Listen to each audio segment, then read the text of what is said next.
رب اشرح لی صدری ویسر لی امری واحلل عقدۃ من لسانی یفقہوا قولی رب زدنی علما اللہم فقہنی فی الدین۔ چلیے سورہ بقرہ کی آج 214 کرتے ہیں۔ اس آیت میں اللہ تعالیٰ نے یہ بتایا کہ لوگوں کو بہت غلط فہمی ہوتی ہے کہ کیا تم یہ خیال کرتے ہو کہ ایسے ہی تدخلوا الجنت، یعنی آپ ایسے ہی جنت میں چلے جائیں گے، مطلب کچھ کیے بغیر ہی، بغیر کسی ایفرٹ کے، اور پھر جن لوگوں نے اتنے ایفرٹ کیے وہ بھی بیچ میں چلے گئے، جنہوں نے نہیں کیے وہ بھی چلے گئے، تو پھر کیسے انصاف رہا نا؟ اللہ تعالیٰ تو انصاف کرنے والا ہے۔ تو لوگوں کا ایمان سٹرونگ کرنے کے لیے جو اتنے ٹارچر بھی سہ رہے تھے، جو اللہ کی راہ میں باتیں کر رہے تھے اور ایفرٹ کر رہے تھے، ان کے لیے اللہ تعالیٰ نے کیا کہا ہے کہ کیا تم یہی خیال کرتے ہو کہ یوں ہی بہشت میں داخل ہو جائے گے؟ اور ابھی تم کو پہلے لوگوں کی سی مشکلیں تو پیش آئی ہی نہیں، یعنی پہلے لوگوں والے تمہارے تو معاملات ہوئے ہی نہیں، یعنی جنت میں ایسے تو داخل نہیں ہو جاؤ گے۔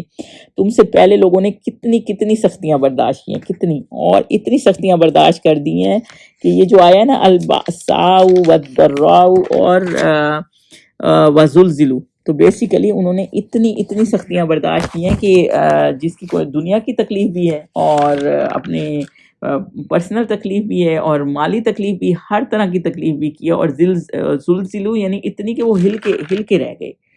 تو اتنا کہ ایک صحابی حضور صلی اللہ علیہ وسلم کے پاس آئے اور ان کو اتنا وہ ٹارچر سہ رہے تھے، اور جو ہے ان کا نام ابھی مجھے یاد نہیں آ رہا، لیکن نام میں آپ کو بتا دیتی ہوں۔ اتنی سختیاں سہ رہے تھے، اتنی تکلیف تھی کہ انہوں نے حضور صلی اللہ علیہ وسلم کے پاس آ کے کیا پوچھا کہ یا رسول اللہ کب آئے گی اللہ کی مدد؟ تو پرانی قوموں پہ، پرانے لوگوں پہ بھی بہت سختیاں ہیں، ان سے پہلے لوگوں پہ بھی بہت سختیاں ہوئی ہیں۔ آپ حضرت موسیٰ کے ٹائم دیکھ لیں کہ لوگوں کے بچے قتل کر رہے تھے، یہ تھوڑی سختی ہے، تو بہت سختی ہے۔ حدیث پاک کیا ہے کہ جنت کا راستہ مشکلات سے ڈھانپ دیا گیا ہے، تو اسے جنت لینے کے لیے نا صبر کرنا پڑتا ہے اور اللہ پہ بھروسہ کرنا پڑتا ہے۔ اور یہ کہنا کہ ہم ایمان لائے بس اس کے بعد کوئی مسئلہ نہیں ہے، صرف کلمہ پڑھ دیا کافی، آزمائے نہیں جائیں گے، تو یہ ایسا نہیں ہے۔ سختیاں برداشت کرنی پڑتی ہیں، اللہ تعالیٰ ہر طرح سے آپ کا ٹیسٹ لیتا ہے، پھر اس کے بعد پھر اللہ تعالیٰ کی مدد آتی ہے۔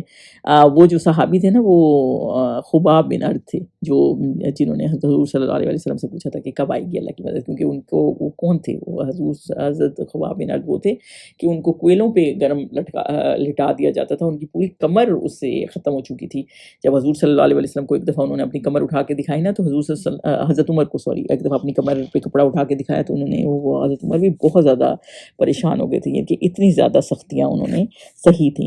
تو آپ صلی اللہ علیہ وسلم کے اوپر بھی بہت زیادہ وہ تھا، جب طائف کے مقام میں تھا تو پورا وہ رستے پتھر مارے انہوں نے، لہولہان کر دیا، آپ کے پیر زخمی ہو گئے۔ پہلے زمانے میں جب کوئی توحید کی بات کرتا تھا نا، تو یہ ہسٹریز میں ملتا ہے کہ درمیان سے ان کو انسانوں کو کاٹ دیتے تھے، سر کے درمیان سے آرے کے ساتھ، تو مطلب اتنی زیادہ مسئلے تھے۔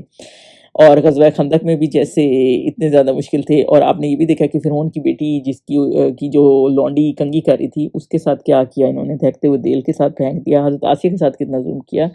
تو مسئلہ یہ کہ اللہ تعالیٰ یہ کہہ رہے ہیں کہ دنیا کی مٹھاس میں مٹھاس ہے، دنیا کی مٹھاس اور آخرت کی کرواٹ ہے۔ دنیا کی کرواٹ آخرت کی مٹھاس ہے، دنیا کی مٹھاس آخرت کی کرواٹ ہے، یعنی جو دنیا میں آرام سے، وہ آخرت میں پھر بہت ان کو مسئلہ ہوا، کیونکہ انہوں نے آخرت کے لیے کچھ کیا ہی نہیں ہے، اور دنیا کے لیے جنہوں نے تکلیفیں اٹھا لی ہیں نا، اور اللہ کے دین کے لیے محنت کر لی ہے، تو وہ آخرت میں ان کے لیے بہت وہ ہوگا۔ اور یہ جو لفظ ہے نا بأسا، یہ وہ تکلیف ہوتی ہے جو مالی تکلیف ہوتی ہے، والضراء وہ تکلیف ہوتی ہے جو فزیکل ہوتی ہے، جیسے آپ کو ٹارچر ہو گیا، یا ذہنی صدمہ ہو گیا، یا آپ کو کوئی بیماری ہو گئی۔ زلزلہ جو ہوتی ہے نا، ایسا آپ کو کہ آپ کا ایمان کو شیک کر دے، اتنا کہ آپ بالکل، آپ کو سمجھ نہ آئے آپ کدھر جائیں۔ تو صحابیوں پر تو بہت سختی آئی، اور حضور صلی اللہ علیہ وسلم کے اوپر بھی، تو یہ اتنی زیادہ انہوں نے سختیاں برداشت کی، تو اس لیے اللہ تعالیٰ نے کہا۔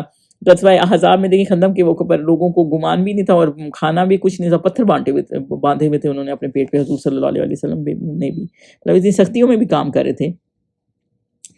تو سورہ آل عمران میں نا اللہ تعالیٰ دیکھے گا کون صبر والا ہے، اور جس نے جتنا زیادہ کیا ہوگا وہ اتنا زیادہ اس میں آگے جائے گا۔ حضرت ابراہیم پہ کتنا ٹیسٹ آیا، پہلے والوں پہ جو یہ ہے نا کہ جتنی تکلیفیں پہنچی ہی نہیں، جس نے ان کو ہلا دیا ہے، یہاں تک کہ پیغمبر اور مومن لوگ جو ان کے ساتھ تھے سب پکار اٹھے کہ کب آئے گی اللہ کی مدد۔ یہ جب انہوں نے کہا تھا نا کب آئے گی اللہ کی مدد، تو یہ والا مسئلہ ہے۔ آپ حضرت عمار کی فیملی کا دیکھیں، حضرت سمیہ جو پہلی شہید تھی، ان کو کیسے انہوں نے 2 اونٹوں کے ساتھ ان کی ٹانگیں باندھ دی اور اپوزٹ ڈائریکشن میں ابو جہل چلانے لگا اور پھر تیر مار کے شہید کر دیا۔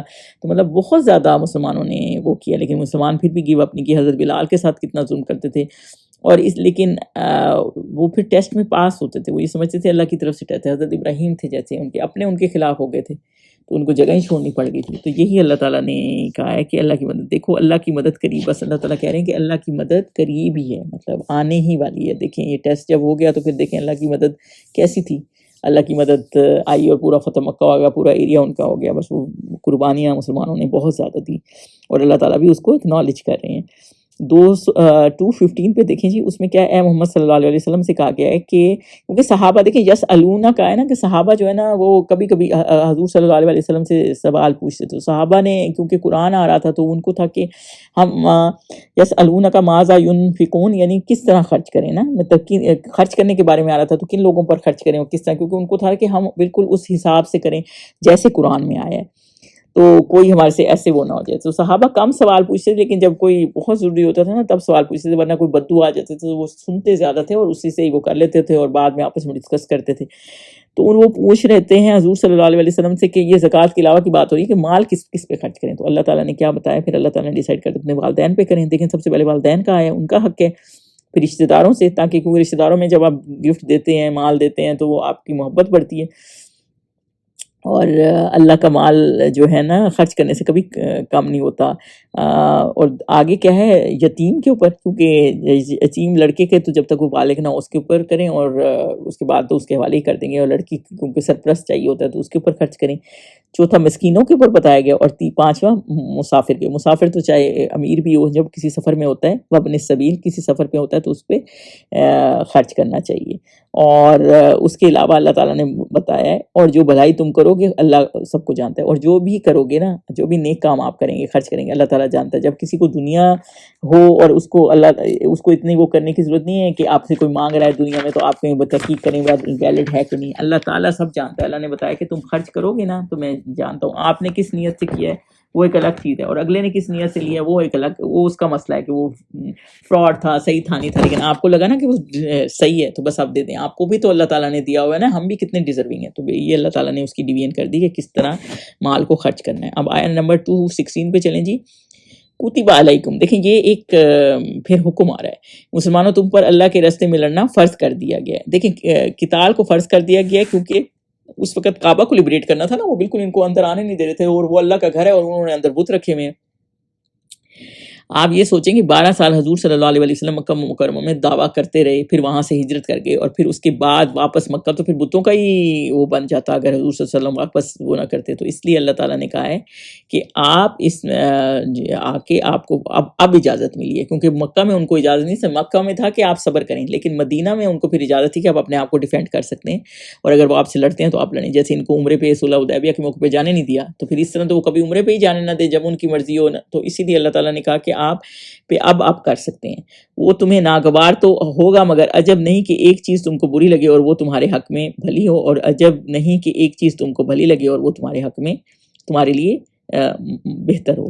تو یہ جو اللہ تعالیٰ نے کہا ہے نا کہ کچھ لوگ ہوتے ہیں کہ وہ لڑنا نہیں چاہتے ہر کسی میں. دیکھیں فرض کفایہ ہوتا ہے کہ ہر لوگوں کے لیے لڑنا وہ نہیں ہوتا, جب تک یہ نہ ہو کہ وہ اگلے آپ پہ آ کے ملک میں حملہ کر رہے ہیں, تو پھر ہر کسی کو ہوتا ہے کہ فوج کو کہ سارے آ کے لڑیں, تو پھر آپ کو ساتھ دینا ہوتا ہے.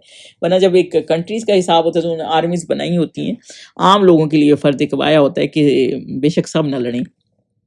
تو جنگ وہی ہوتی ہے جو اللہ کے کلمہ بلند کرنے کے لیے ہوتی ہے, یہ نہیں کہ اپنے مقصد کے لیے لوگوں کے وہ جو کنٹریز کی چیزیں ہیں وہ ان پہ قبضہ کرنے کے لیے, اس لیے نہیں ہوتی. جو اللہ کے لیے ہوتی ہے نا وہی اصل میں جنگ ہوتی ہے. تو اس وقت, اور یہ جو اللہ تعالیٰ نے کہا ہے نا کہ جو چیز تمہیں لگے کہ تمہارے حق میں بھلی ہے اور ہو سکتا ہے وہ بھلی نہ ہو, تو کئی مسلمان اس وقت کہتے تھے ہم لڑنا چاہتے ہیں, بار بار حضور صلی اللہ علیہ وسلم سے پوچھتے تھے, پھر اجازت نہیں تھی, پھر جب اجازت ملی تو پھر وہی تھے جو پھر لڑنا لگا, تو پھر لڑنا نہیں چاہتے تھے, کیونکہ موت کسی کو پسند نہیں ہے, ہر کوئی جینا چاہتا ہے. تو پھر اللہ تعالیٰ نے کہا کہ ہو سکتا ہے جو چیز تم ناپسند کرو, مطلب تم نہیں لڑنا چاہتے, لیکن وہ تمہارے لیے بہتر ہو, تو تمہارے لیے بہتر ہے کیونکہ اس میں اجر بہت زیادہ ہے نا. اور دیکھیں آج مسلمانوں نے ایفرٹ کیے ہیں, تو آج کتنے ملک مسلمان ہیں اور کتنی دنیا میں اسلام پھیلا ہوا ہے, اور کوئی چیز تمہیں لگے کہ بہتر نہیں ہے اور وہ بعد میں بہتر ہو. یہ ہمارے لیے بھی یہ بات چیزیں ہمیں نظر آ رہی ہوتی ہیں کہ کوئی چیز ہمیں نہیں ملی, اور ہمیں پتہ ہوتا ہے کہ جیسے, کیونکہ فیوچر تو اللہ تعالیٰ جانتا ہے, ہمیں لگتا ہے ہمیں نہیں ملی, ہمارے لیے ہمیں کیوں نہیں ملی, ہو سکتا ہے بعد میں آپ کو پتہ چلے کہ وہ آپ کے لیے بہتر نہیں تھا. کئی لوگ جہاز پہ جانے کے لیے ایمرجنسی کر رہے ہوتے ہیں, میں کسی کی کہانی سن رہی تھی تو, لیکن وہ جا نہیں سکے اور بعد میں پتہ چلا وہ جہاز کریش ہو گیا. مطلب آپ کو جلدی وہاں پہنچنا تھا, کوئی کام تھا, لیکن آپ کو اللہ نے بچا لیا. تو بعض دفعہ آپ کو لگ رہا ہوتا ہے کہ ہائی میری فلائٹ مس ہو گئی, میرے سے کتنا میرا نقصان ہو گیا. لیکن یہ اللہ تعالیٰ ہی ہے جو آپ کو بتاتا ہے کہ وہ ہو سکتا ہے وہ تمہارے لیے بھلی صحیح نہ ہو. تو یہ اللہ ہی بہتر جانتا ہے نا, کیونکہ اللہ ہی جانتا ہے کس کی بھلائی کس چیز میں ہے. بعض لوگ قرآن کی طرف نہیں آتے, کلاسوں میں بھی اتنا ٹائم ہے اتنا لمبا ہے, لیکن آپ کو پتہ ہے نا قرآن سیکھنا ہی بہتر ہے. آپ کو کتنا اجر اس کا مل رہا ہے, کتنا ثواب مل رہا ہے. جب اگلے جان آپ اس کا اجر دیکھیں گے نا کہ قرآن سیکھ کے آپ نے جو اس پہ عمل کیا اور وہ کتنا اجر ملا, تو وہ پھر آپ کو پتہ لگے گا کہ آپ نے کتنا اپنا وقت یوز کر لیا, اور جنہوں نے نہیں کیا وہ کتنا اس بات پہ حسرت کریں گے کاش ہم کر لیتے. اور ان باتوں کو اللہ ہی بہتر جانتا ہے اور تم نہیں جانتے. تو یہ سب جو ہے نا غیب کی چیزیں, یہ اللہ بہتر جانتا ہے کہ تمہارے لیے کیا بہتر ہے کیا نہیں ہے. تو بیسیکلی اللہ کے فیصلے نا سب سے زیادہ بہتر ہیں. تو سورہ کہف میں بھی جو حضرت خضر کی کہانی تھی, اس میں حضرت موسیٰ علیہ السلام جو تھے ان کو بار بار کویسچن کر رہے تھے اور وہ کسی کشتی میں سوراخ کر دیا, اور یہ ساری سٹوریز ہم نے پڑھی ہیں. تو وہ اس کا کیا وہ تھا, بعد میں پتہ چلا جی ان کا کیا مقصد تھا. تو یہ اللہ بہتر جانتا ہے نا, ان کو اللہ تعالیٰ نے بتایا ہوا تھا کہ یہ کریں گے تو یہ فائدہ ہو جائے گا, وہ کریں گے تو وہ فائدہ ہو جائے گا, تو جس کی وجہ سے یہ سارا فائدہ ہو گیا. تو اصل میں تو ان کا فیوچر میں فائدہ تھا. اس وقت ان کو لگ رہا تھا جیسے ہماری کشتی میں سوراخ ہو گیا, یا ان کو لگ رہا تھا کہ ہمارے ساتھ یہ نقصان ہو گیا, ان کا بچہ مر گیا. تو یہ کہانی جب ہم سورہ کہف میں پڑھتے ہیں تو ہمیں پتہ لگتا ہے کہ واقعی جس چیز میں بعض ہم بہتری سمجھ لیتے ہیں وہ بہتری نہیں ہوتی, اور جس چیز میں بہتری ہوتی ہے اس میں ہمیں سمجھ نہیں آ رہی ہوتی. تو یہ سب اللہ تعالیٰ ہی بہتر جانتے ہیں اور ہمیں اللہ پہ ہی ٹرسٹ کرنا چاہیے. تو 217 پہ چلیں. اے محمد صلی اللہ علیہ وسلم, لوگ تم سے عزت والے مہینوں میں لڑائی کرنے کے بارے میں پوچھتے ہیں. تو اب شہر الحرام ہے نا, تو اب وہ پوچھ رہے ہوتے تھے کہ اس مہینے میں پڑھنا ہے کہ لڑائی کے بارے میں پوچھیں. اچھا, اس کا واقعہ کچھ اس طرح سے بیان ہوتا ہے تفاسیر میں کہ آپ صلی اللہ علیہ وسلم نے ایک دفعہ ابو عبیدہ بن جراح کو بھیجا, گروپ کے ساتھ بھیج رہے تھے, تو وہ رونے لگے کہ میں نے حضور صلی اللہ علیہ وسلم کے ساتھ ہی رہنا ہے, مطلب جدائی ان کو پسند نہیں تھی. تو حضور صلی اللہ علیہ وسلم نے ان کو چھوڑ کے عبداللہ بن جہش کو ہیڈ بنا کے ان کو بھیجا اور ایک خط ساتھ دیا اور کہا نخلا کے مقام پہ جا کے اس خط کو کھونا. نخلا کا مقام وہ ہے جو طائف اور مکہ کے درمیان ہے. تو وہاں پہنچ کر جب انہوں نے خط کھولا تو اس میں یہ تھا کہ آپ یہاں اسٹے کریں اور قریش کو صرف واچ کریں, مطلب آپ نے لڑنا نہیں ہے, ٹھیک ہے. تو اتنے میں کیا ہوا کہ ایک قافلہ وہاں سے گزرا, تو انہوں نے سوچا کہ ہم اس کو لوٹ لیتے ہیں, اور پھر انہوں نے قافلہ لوٹ لیا اور ان میں سے اس پہ حملہ کر دیا. اور جب حملہ ہوا تو اس وقت ان کو پتہ نہیں تھا کہ وہ جب گئے تھے نا تب تو جمادی الاول تھا, ظاہر فاصلے لمبے ہوتے تھے. جب پہنچے تو رجب کی پہلی ہو چکی تھی, اور رجب ایک وہ مہینہ کیا کہتے ہیں حرمت والا. تو ایک آدمی کو مارا بھی, مر بھی گیا, تو وہ مال لے کر نا واپس مدینہ آ گئے. آپ صلی اللہ علیہ وسلم سے جب جا کے انہوں نے یہ سارا کہا اور مال دیا, تو انہوں نے کہا آپ کو تو منع کیا تھا کہ آپ نے حملہ نہیں کرنا. لیکن دوسرا یہ کہ وہ کھڑا ہو گیا کہ یہ حرمت والا مہینہ ہے, تو انہوں نے آ کے مسلمانوں کے خلاف یہ کر دیا کہ یہ مسلمان تو ایسے, ان کو تو حرمت والے مہینوں کا ہی کوئی خیال نہیں ہے, تو رجب میں جا کے ہی جھگڑے کر رہے ہیں اور اس طرح کر رہے ہیں. تو اس پہ اللہ تعالیٰ یہ کہہ رہے ہیں کہ یہ آپ سے سوال پوچھ رہے ہیں کہ رجب کے حرمت والے مہینوں کا کہہ دو کہ کیا معاملہ ہے, والے عزت والے مہینوں میں لڑائی کرنے کے بارے میں دریافت کرتے ہیں کہ بتائیں کیوں آپ کے مسلمان اس طرح کر رہے ہیں. تو اللہ تعالیٰ پھر اس کا جواب دے رہے ہیں کہ آپ کہہ دیں کہ ان میں لڑنا بڑا گناہ ہے. ہاں غلط ہے حرمت والے مہینے میں لڑنا, اور اللہ کی راہ سے روکنا, یعنی کہ یہ جب اندر نہیں جانے دیتے, مسجد حرام سے روکنا جیسے صلح حدیبیہ کے بارے میں روکنا, اور مسجد حرام یعنی خانہ کعبہ میں جانے سے روکنا, یعنی دین سے انکار بھی کرنا اور اٹھ کے اندر جانے سے روکنا. اس کے علاوہ وہاں سے نکال دینا, اہل مسجد کو اس میں سے نکال دینا کہ وہ جو کفار کرتے تھے کہ اندر جانے نہیں دیتے تھے, اور کفر کرنا اور اللہ کو نہ ماننا. یہ ساری باتیں اللہ تعالیٰ نے 4 باتیں بتائی ہیں. یعنی جنگ کرنا پورا ہے, لیکن مسجد حرام سے روکنا, دین سے انکار کرنا, وہاں سے نکال دینا جہاں جو عبادت کر رہے ہیں, اور کفر کرنا اور اللہ کو دین کو نہ ماننا سے نکالنا. تو وہ زیادہ برا ہے, وہ زیادہ برا ہے. جو تم لوگ کر رہے ہو نا وہ زیادہ برا ہے. مسلمانوں نے کو پوری کو ہجرت کرنی پڑی ان کی اس وجہ سے, کیونکہ یہ ان کو وہاں عبادت ہی نہیں کرنے چاہتے تھے. حضرت حمزہ نے کیا کہا تھا کہ تم میرے ان کے اس لیے ان کے اوپر وہ کر رہے ہو حضور صلی اللہ علیہ وسلم کے اوپر, کیونکہ حضرت ابو طالب نے بھی یہ کہا تھا کہ کیونکہ وہ کہتا ہے کہ توحید کی بات کرتا ہے. بات تو صرف توحید کی تھی, مطلب ورنہ آپ اتنا لوگوں کو ٹارچر کر رہے ہیں کیونکہ وہ توحید کی بات کرتے, ورنہ حضرت بلال نے ان کو کیا کہہ لینا تھا, تو غلام تھے. تو یہ والی بات ہے, اور کسی کو روکنا یہ بہت بہت بری بات ہے. تو بیسیکلی اس میں اللہ تعالیٰ یہ بتا رہے ہیں. اور اگر کوئی مطلب یہ فتنہ جو ہے نا, فتنہ کریٹ کرنے والی بات ہے نا ساری, تو ہر کسی دین سے روکنا, پھر اس سے فساد ڈالنا, تو یہ سارا کچھ جو ہے نا فتنہ کرنے والی بات ہے. خدا کے نزدیک اس سے زیادہ بڑا گناہ ہے, اور فتنہ انگیزی خون ریزی سے بھی بڑھ کر ہے. مطلب جو ان سے ہوگی غلطی اس سے بڑھ کر ہے جو یہ ہے. اور یہ لوگ ہمیشہ تم سے لڑتے رہیں گے یہاں تک کہ اگر مقدور رکھیں تو تم کو تمہارے دین سے پھیر دیں گے. مطلب یہ اگر کوئی مرتد ہو جائے نا تب یہ خوش ہوتے ہیں، ورنہ یہ ہمیشہ ہی لڑتے رہیں گے۔ اور لیکن یہ ہے کہ اگر کوئی مرتد ہو کے جو بھی اس میں اللہ تعالیٰ نے یہ بتایا، اور جو کوئی بھی تم میں سے اپنے دین سے پھر گیا نا، جو مسلمان ہو کے کافر ہو جاتا ہے، جو ہو گیا یا کسی اور مذہب میں چلا گیا اور کافر ہی تو پھر اور کافر ہی مرے گا، تو ایسے لوگوں کے اعمال دنیا اور آخرت دونوں، مطلب اس کے جتنے بھی اعمال تھے نا دنیا میں بھی آخرت میں سب برباد ہو گئی، یعنی اگر اس نے کوئی حج عمرے کیے ہیں یا کتنی نیکیاں کی ہیں سب ختم ہو گئی۔ تو ایسے بندے کا وراثت میں بھی کوئی حق نہیں ہے، اس کا نماز جنازہ بھی نہیں ہوتا، نکاح بھی ختم ہو جاتا ہے، اور یہ سزا اس کو آخرت میں بھی اس کا کوئی حصہ نہیں ہے، اور یہی لوگ دوزخ میں جانے والے ہیں، اور ایسے لوگ دوزخ میں چلے جائیں گے اور اس میں ہمیشہ رہیں گے۔ تو جو دین کو چھوڑ دیتا ہے تو وہ اس کے لیے بھی اللہ تعالیٰ نے اس کی مرتد کی بھی سزا اللہ تعالیٰ نے بتا دی ہے، لیکن توبہ کر لیں اور واپس آ جائے تو پھر ٹھیک ہے۔ 218 پہ چلیں، اور جو لوگ ایمان لائے اور اللہ کے لیے وطن چھوڑ گئے، اور جو ایمان لائے اور جنہوں نے ہاجروا و جاہدوا، یعنی جنہوں نے ہجرت کی۔ دیکھیں ہجرت کیا چیز ہے، ہجرت یہ ہوتی ہے کہ چھوڑ دینا، مطلب کسی جگہ کو چھوڑ دینا۔ کہیں بھی اگر کسی بندے کا وہ نہیں ہے نا ایمان سے، اس کو لگتا ہے وہ پریکٹس نہیں کر سکتا، جیسے مکہ میں مسلمان نہیں کر سکتے تھے، وہ ٹارچر کرتے تھے ان کو، تو پھر وہ وہاں سے ہجرت کرنے کا آپ کو حکم ہے کہ آپ وہاں سے چلے جائیں، کیونکہ اللہ کی نافرمانی کا ڈر ہے نا کہ اللہ کی نافرمانی ہو جائے۔ اور دوسرا جاہد ہوا ہے نا، جوہد کا مطلب ہوتا ہے محنت کرے، یعنی اللہ کے راستے میں اسٹرگل کرے، اپنی پوری کوشش کرے۔ صرف جہاد یہ نہیں ہوتا کہ آپ تلوار سے کریں، یعنی دین کو پھیلانے کی کوشش کریں، لوگوں تک پہنچانے کے لیے اسٹرگل کر لے، خود کو بھی بدلے اور لوگوں کو بھی بدلے۔ ان لوگوں کے لیے اللہ تعالیٰ نے کہا جو ہجرت کریں اور جو جاہدو کریں، یعنی کہ اللہ کے راستے میں جنگ کرتے ہیں، یا اللہ کے راستے میں دین کو پھیلاتے ہیں، یا اس میں اسٹرگل کرتے ہیں، اللہ کے دین کے لیے جو اسٹرگل کرتے ہیں، اللہ کی رحمت کے امیدوار ہیں، وہ اللہ کی رحمت ان کے لیے ہے۔ یعنی یہاں اللہ تعالیٰ یہ بتا رہے ہیں کہ وہ اللہ کی رحمت کے کوالیفائی ہیں۔ اللہ کی رحمت کے لیے کوالیفائی ہونے کے لیے میں آپ کو یہ بتاؤں کہ محنت کرنی پڑتی ہے ایلیجیبل ہونے کے لیے۔ ایسے نہیں کہ آپ نے کچھ کیا ہی نہیں ہے تو آپ، اللہ تو رحیم ہے، کچھ بھی کر سکتا ہے، لیکن اس کے لیے اللہ تعالیٰ نے یہ بتایا کہ وہ رحمت کے امیدوار ہیں، اور اللہ بخشنے اور رحمت کرنے والا ہے، یعنی ان کو اللہ تعالیٰ بخش بھی دے گا جو ایمان میں رہیں گے، ہجرت کریں گے، جہاد کریں گے، یعنی کوئی قربانی بھی دینی پڑتی ہے۔ یہ نہیں کہ آپ نے کوئی قربانی نہیں دی اور پھر آپ سمجھتے ہیں کہ آپ کو رحمت بھی اللہ کی ہو جائے گی۔ جو محنت کریں گے نا تو اللہ تعالیٰ پھر کبھی کسی کی محنت ضائع نہیں کرتا۔ 219 پہ چلیں، یسألونک عن الخمر والمیسر۔ دیکھیں جی اب یہاں وہ سوال آپ صلی اللہ علیہ وسلم سے کر رہے ہیں۔ ٹوٹل قرآن میں نا 17 سوال ہیں، صحابی زیادہ سوال نہیں کرتے تھے، اور دوسرا یہ کہ 7 ان میں سے سورہ بقرہ میں ہی ہیں۔ صحابی کم سوال کرتے تھے کیونکہ ان کو پتا تھا کہ زیادہ سوال پوچھنے کو پسند نہیں کیا گیا، لیکن جو ان کو سمجھ نہیں آ رہی تھی نا وہ ضرور وہ ڈسکس کر لیتے تھے تاکہ وہ اس کو کس طرح کریں۔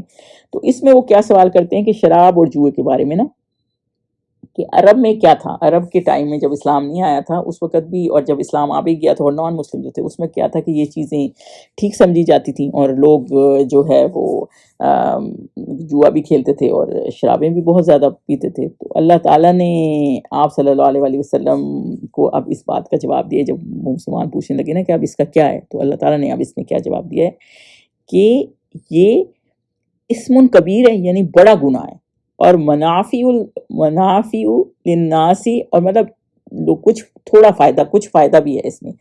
فائدہ اس میں کچھ نفع لوگوں کو نظر آ رہا ہوتا ہے کہ دیکھیں آپ جیسے کوئی لوگ جوا کھیلتے ہیں تو ٹیمپریری اس میں نفع ہے، لیکن ہے کیا، یہ بڑا گناہ ہے، نقصان نہیں کہا، بڑا گناہ ہے۔ یعنی تو اس پرانے زمانے میں لوگ کیا کرتے تھے کہ اونٹ کسی کا بھی پکڑ کے نا کاٹ لیتے تھے، اور اس کی گوشت سے پھر آگے جوا کھیلنے لگ جاتے تھے، اور پھر جس کے پاس کم ہوتا تھا، جو ہار جاتا تھا، وہ پھر اس جس کا اونٹ ہوتا تھا نا، جو آتا تھا کہ میرے اونٹ کے پیسے دے، تو اس کو وہ ہارا ہوا جو نا اس کو وہ پیسے دیا کرتا تھا۔ اور باقی یہ بالکل ایسے ہی ہے جیسے آپ مطلب جوا بھی کھیل رہے ہیں، اور پھر اور وہ جو گوشت بچ جاتا تھا جس سے وہ کھیلا ہوتا تو پھر وہ غریبوں میں بانٹ دیتے تھے، تو مطلب جو انہوں نے ارن کر لیا ہوتا تھا جو جیتے ہوئے تھے، تو مطلب اس طرح بالکل ایسی ہے جیسے شرابیں بیچ کے پھر وہ ڈونیشن دے رہے ہوتے ہیں، تو اور یا ناچ گانا کر کے ڈونیشن اکٹھے کر رہے ہوتے ہیں، تو اس کا کوئی فائدہ نہیں، آپ ویسے ہی پیسے اکٹھے کر لیں۔ تو شراب اور جوئے کی بات اکٹھی آئی ہے اس لیے کہ جہاں جوا ہوتا ہے وہاں شراب بھی ہوتا ہے، پہلی بات تو یہ ہے، اس لیے یہ بات اکٹھی آئی ہے۔ اگر آپ سے کوئی یہ پوچھے کہ یہ بات اکٹھی کیوں آئی ہے، اور دونوں میں کامن یہ ہے کہ دونوں ہی ریالٹی سے کتنی دور ہیں۔ شراب بھی آپ کو دنیا سے دور کر دیتی ہے، اور جو جوا ہے وہ بھی ایک مطلب جیت تک کا ہی ہے، مطلب آپ کا نفع ہو نہ ہو اسی طرح سے معاملہ ہے، اور فائدہ ہو نہ ہو، تو گناہ جو ہے نا زیادہ ہے نفع سے، تو اس لیے ضرر نہیں آیا،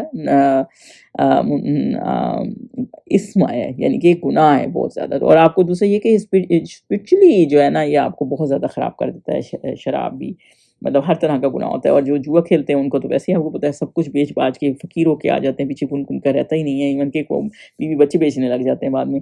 نماز دیکھیں یہ جو خمر اور یہ جو شراب کی ہیں, پہلے سورہ نساء میں بھی آیا تھا کہ نماز میں اس کے قریب نہ جاؤ, پہلے اس طرح تھوڑا تھوڑا آیا, پھر المائدہ میں آیا کہ شراب بین کر دی اللہ تعالیٰ نے, اور پہلے یہاں سب سے پہلے آیا ہے شراب کا کہ یہ گناہ کبیر ہے, پہلے اس میں آیا, پھر اس کے بعد نساء میں آیا کہ نماز کے دوران نہیں پڑھیں, پھر المائدہ میں مکمل اس کو بین کر دیا گیا. اور حضور صلی اللہ علیہ وسلم حضرت عمر کو بلا کے کہا کہ یہ آیتیں آئی ہیں تو آپ لوگ اس سے باز آئیں گے کہ نہیں, تو حضرت عمر نے کہا کہ نہیں ہم اس سے باز آئیں گے. یہ سورہ المائدہ کی آیا 1991 ہے, 90 اور 1991 ہے جس میں یہ سارا آیا. تو ایک دم نا یہ پھر اللہ تعالیٰ نے بین نہیں کیا, تھوڑا تھوڑا کر کے گریجولی کیا, کیونکہ اس وقت لوگوں کو اس چیز کی بہت جیسے کہتے ہیں نا لت پڑی ہوئی تھی. آج تو خیر آپ کہیں کلینک میں بھی جائیں تو وہ آپ کو پہلے ہی بتا دیتے ہیں کہ اگر آپ شراب پیتے ہیں یا آپ میں اس طرح کی آتے ہیں تو مطلب یہ آپ کے لیے ڈینجرس ٹو ہیلتھ ہے, تو کافی وہ اس پہ ورک کریں. اور اللہ تعالیٰ نے نا لعنت بھیجی ہے ایسے لوگوں پہ جس نے نمبر 1 جو اس کو نچوڑے یعنی اس کو بنانے میں وہ مدد کرے, دوسرا یہ جو بنانے والا ہو جو اس کو بنائے, پھر تیسرا جو اس کو پینے والا ہو, چوتھا جو پلانے والا ہو, مطلب سب پہ لعنت ہے. پانچواں جو ہے نا جو مزدور اس کو لے کے آتے ہیں, مطلب ان کا بھی یہ کام ٹھیک نہیں ہے, جاب ٹھیک نہیں ہے. چھٹی جس کے لیے لائی جائے, جو اسٹور منگوا رہا ہے اور جس نے آرڈر دیا ہے اس کا. ساتواں بے شک خود نہیں پی رہا, ساتواں جو خریدنے والا ہے بے شک خود نہیں پی رہا تب بھی لعنت ہے اس پہ. آٹھواں جو بیچنے والا ہے, اور 10واں جو نامہ جو ہے جو اس نے گفٹ دیں, آپ کسی کو شراب کی بوتل گفٹ دے دیں, بھائی آپ تو پی نہیں رہے لیکن دے رہے ہیں, تو بھی لعنت ہے. اور 10واں جو اس کی آمدنی بھی حرام ہے, یعنی سب پہ لعنت ہے. تو مطلب یہ بہت ہی خراب ہے. ایک بندے نے حضور صلی اللہ علیہ وسلم نے پوچھا کہ ہمارے علاقے میں بہت سردی ہوتی ہے تو ہم گیہوں کی شراب بنا لیتے ہیں اور پھر اس کو پی لیتے ہیں تاکہ سردی کم ہو جائے. تو آپ صلی اللہ علیہ وسلم نے کہا کیا اس میں نشہ ہے؟ تو اس نے کہا ہاں نشہ تو ہے. تو آپ صلی اللہ علیہ وسلم نے کہا کہ اس سے پرہیز کرو. تو اگر لوگ نہ چھوڑیں تو مطلب اس سے, تو اگر پھر بھی لوگ نہ چھوڑیں مطلب اس سے باز رہیں نہ چھوڑیں تو پھر جہاد کرو, یعنی اس سے اس کو ہر صورت میں منع کیا گیا ہے. اور حضرت عمر کے مطابق تو ہر نشہ آور چیز خمر میں آتی ہے, جیسے جس کی آپ کو لت پڑ جائے, جس میں بے شک کہتے ہیں نا جیسے آپ تھوڑا سا پی لیں تو نشہ نہیں ہے, لیکن جو نشہ آور چیز بھی ہے نا وہ ساری ہی منع ہے. تو شراب خوری بیسیکلی بے حیائی کی جڑ ہے نا, گناہ کبیرہ ہے یہ اصل میں. تو بیسیکلی یہ ہر طرح سے منع ہے, اور اللہ تعالیٰ نے اس چیز سے جو کہتے ہیں نا ہمیں پتہ نہیں کہاں منع ہے اور کہاں نہیں, تو اللہ تعالیٰ نے اس چیز میں سے منع فرمایا. اور حدیث پاک کا مفہوم ایک اس طرح ہے کہ اگر کوئی شرابی مر گیا تو شرک کی طرح, مشرکین جیسے ہیں نا, مشرک کی طرح اللہ تعالیٰ کے ہاں پیش ہوگا. یعنی ایسے نہیں ہوگا جیسے مسلمان گناہگار مسلمان بھی پیش ہوں گے, ویسے نہیں ہوگا.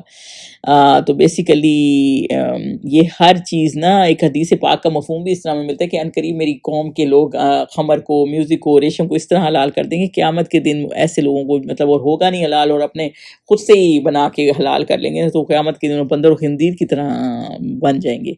تو مطلب یہی ہے کیونکہ جو عقل کو ڈھانپ دیتا ہے نا خمر, آپ کو اتنا نشہ آور چیز ہوتی ہے جو, اور 40 دن کی حدیث پاک یہ بھی ہے کہ 40 دن کی نماز بھی اس کی قبول نہیں ہوتی. تو اور لیکن پھر اللہ تعالیٰ نے آگے کیا کہا ہے کہ مگر ان کے نقصان فائدوں سے کہیں زیادہ ہیں, اور یہ بھی تم سے پوچھتے ہیں کہ اللہ کی راہ میں کون سا مال خرچ کریں. تو بیسیکلی جوا کا بھی ہے, جوا کا تھوڑا سا پڑھ لیتے ہیں. جوا کا کیا ہے؟ جوا کا یہ کہ وہ بھی گناہ کبیرہ ہے, لاٹری بھی جائز نہیں ہے, پرائز بانڈز بھی. تو اس سے اکانومی بلکہ برباد ہو رہی ہوتی ہے, لوگ بینکرپسی تک پہنچ جاتے ہیں. آئی مین جو ہارتے ہیں ان کا تو کچھ بھی پیچھے نہیں رہتا. تو اللہ تعالیٰ نے اس طرح کسی کو برباد کرنے کا نہیں حکم دیا.